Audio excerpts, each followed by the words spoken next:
le pastor pu lagaw a hi lo le hladam ta san no hi tu la ya I tin ki pan tha ki ham boinu hi tabang question thu do da na hin ne zin ko ma ki pa thu kan se na hi hi chi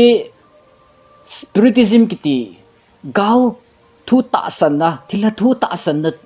thu sim hi masang la ya cho ana hi tai ana chi be se lo hin ai wagin 19th century hin na sata in spiritism revival kiti ahum do hin ahum do na cho ahum ki pa tha kit na cho na sata le si na modern age tu lai khanga dia ahum ki pa do kit na cho hoi lai mun ham ti le america mun hin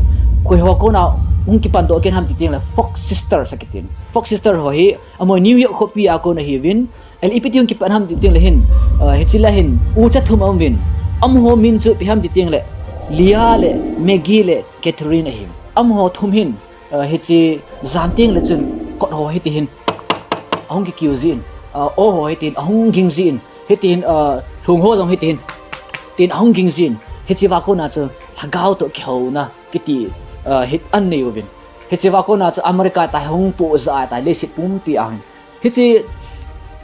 am ho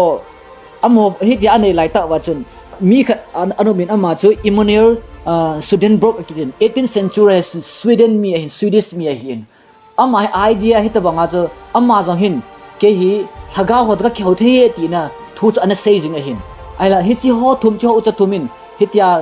haga hol kheu na nei ki phat wa chu